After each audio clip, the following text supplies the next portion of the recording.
ब्रिजमोहन है और मैं भारतीय शिक्षा बोर्ड का आजमगढ़ और वाराणसी मंडल का समन्वयक हूँ। सबसे पहले तो सभी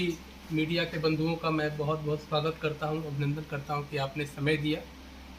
भारतीय शिक्षा बोर्ड जो आधुनिक शिक्षा के साथ भारतीय ज्ञान परंपरा का समावेश कर भारत सरकार ने एक नया बोर्ड बनाया है जो कि सीबीएसई बोर्ड के इक्विवेलेंट उस बोर्ड का पहला विद्यालय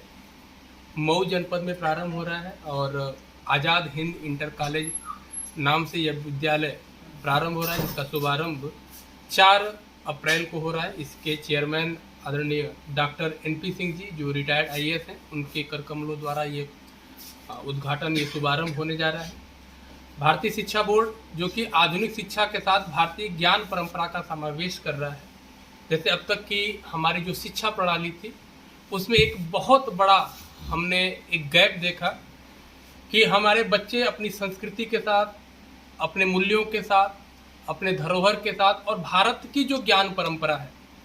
जो हमारे विज्ञान है, हमारी तकनीकी है, उससे वो बिल्कुल कटे हुए थे। साथ में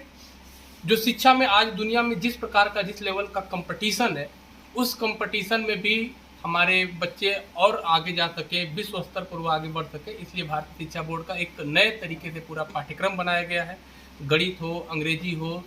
साइंस हो, सामाजिक विज्ञान हो, जितने भी प्रकार के विषय हैं उनको समावेशित किया गया है। और सबसे बड़ी बात, क्योंकि अभी हमारे आदरणीय मुरली भैया इसके बारे में आपसे बात करेंगे, मैं 2-3 पॉइंट्स आपको रखना चाहता हूं कि यह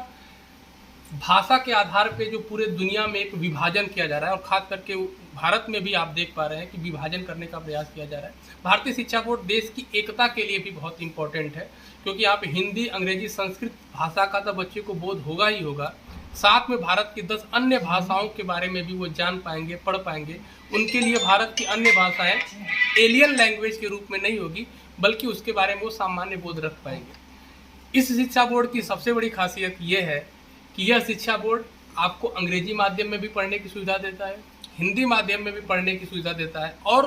क्षेत्रीय भाषा, जैसे अगर भारत के किसी अन्य कोने में जहाँ क्षेत्रीय भाषा ज़्यादा प्रभावी है, वो अपनी क्षेत्रीय भाषा में भी ज़्यादा पढ़ सकते हैं। तो इसका शुभारंभ हो रहा है और इसलिए ये प्रेस कॉन्फ्रेंस आयोजित की गई है। मैं निवेदन करूँगा आदरणीय मुरली भैया से कि आप इसके बारे में, ये जो विचार आया और इस विद्यालय के उद्घाटन को लेकर अपने विचार